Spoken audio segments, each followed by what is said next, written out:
అసలు ఈ దీని మీద ఇలా మాట్లాడారు అనగానే దీని మీద డిబేట్ ఏంటి, టైం వేస్టే కదా, దాన్ని ఎవరు మార్చలేరు. మండలిని రద్దు చేయించలేని ఈ నాయకులు మళ్ళీ రద్దు చేస్తారు, అనవసరంగా ఎందుకు దీని మీద మళ్ళీ డిబేట్ ఎందుకు అనుకున్నా. అయితే వాళ్ళ పార్టీలోనే ఎందుకు పేరు ఎందుకని ఉత్తరాంధ్రకు సంబంధించిన ఒక ఆయన ఫోన్ చేసి ఏం లేదండి ఇదంతా కావాలనే మా వాళ్ళు కూడా అదే లైన్ తీసుకున్నారు, ఈ పదం నాది కాదు ఆయన చెప్పిన పదే, ఆయన కోసం అందరం మునుగుదామా ఆయన ముంచి అందరం బతుకుదామా అనే దీంట్లో ఉన్నారనేది ఆయన చెప్పిన మాట. కనీసం జగన్మోహన్ రెడ్డి గారు ఈ డిబేట్ చూసిన కొద్దిగా అలర్ట్ అవుతాడేమో అని పెట్టా.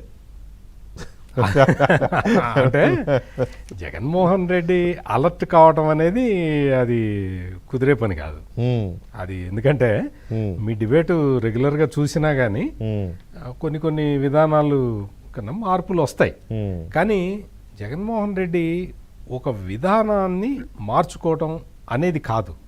చంద్రబాబు నాయుడు ఏది చేసినా తప్పు అనే ఒక్క విధానానికి ఆయన కట్టుబడి ఉంటాడు. అది ఓకే. ఏదన్నా లాజిక్ ఉందా, మనం చెప్పే దాంట్లో లాజిక్ ఏమన్నా ఉందా, ప్రజలు ఏమైనా అప్రిషియేట్ చేస్తున్నారా, లేదు సామాన్య ప్రజలు కాదు మేధావులు ఎవరైనా మనల్ని అప్రిషియేట్ చేస్తున్నారా మనం చెప్పే వాదనని అన్న సహేతుకమైన వాదనలు, ఆ డిస్కషన్స్ అనేవి ఆ పార్టీలో ఉండటానికి వీల్లేదు.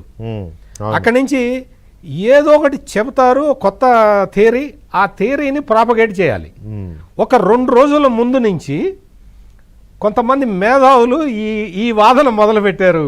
వెంకటకృష్ణ గారు మొత్తం మేము ఇదేముంది, ఇప్పుడు మెజారిటీ ఉంది కాబట్టి మార్చారు, అప్పుడు మళ్ళీ మెజారిటీ మారితే మళ్ళీ మారుతుంది అని 2 రోజుల నుంచి ప్రచారం చేస్తున్నారు. ఫుట్బాల్ ఇష్టం వచ్చినట్టు మార్చడానికి ఆ ప్రచారం మాత్రం సోయి లేకుండా మేధావుల్లాగా ఎలా మాట్లాడతారండి. ఒక 2 రోజుల నుంచి కంటిన్యూస్ గా మీరు మొత్తం సోషల్ మీడియా మొత్తం ఇదే ప్రచారం ఉంది. వికే గారు మీరు కావాలంటే చెక్ చేసుకోండి, వాళ్ళ సోషల్ మీడియాలో చేసిన తర్వాత ఫైనల్ గా ఇప్పుడు వచ్చి ఈ పెద్ద మనుషుల్ని దించారు.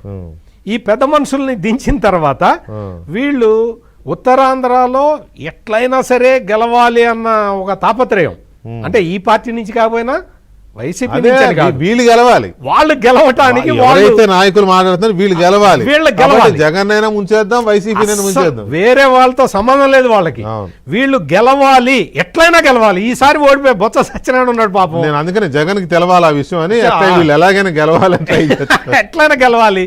పాపం బొత్స సత్యనారాయణ చీపురుపల్లిలో ఓడిపోతాడని ఎవరన్నా అనుకున్నారు? అసలు ఆయన జీవితంలో నేను వెళ్ళి కౌన్సిల్లోకి వెళ్ళి ఆయన అన్నాడు చాలాసార్లు దొడ్డిదో ఉన్న కౌన్సిల్కి పోవడం ఏంటని. మరి అటువంటిది ఆయన పాపం కేవలం ఈ 3 రాజధానుల 3 ముక్కలాట వల్ల ఓడిపోయాడు. దొడ్డిదో అని వెళ్ళి ఎందుకు చేస్తాడా పని, కావాలనే చేస్తున్నారు.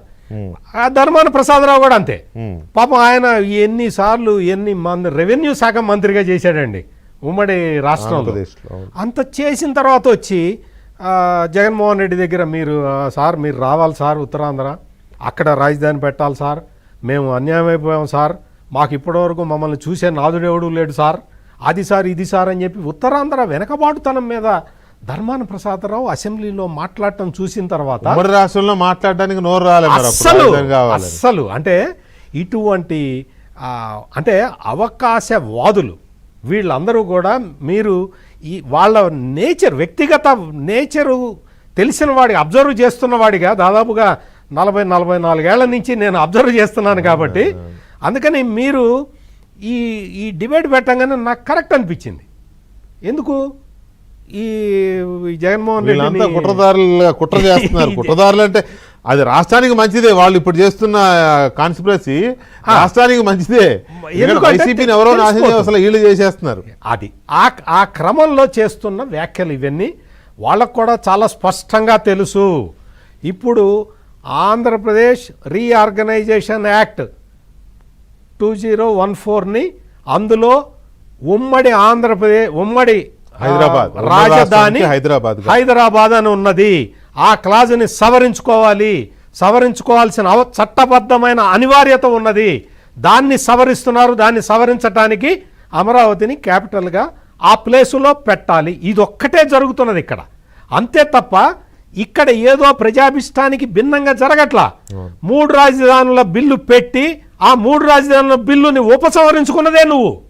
అసలు వీళ్ళు కనుక ఇలాంటి చట్ట సవరణ చేయాలంటే ఆ సెక్షన్ 5 సబ్సెక్షన్ 2లో Andhra Pradesh will have new capital అన్న దగ్గర న్యూ క్యాపిటల్స్ అని ఉండాలి కదా. అప్పుడు 3, 4, 5, 6, 30 పెట్టుకోవచ్చు.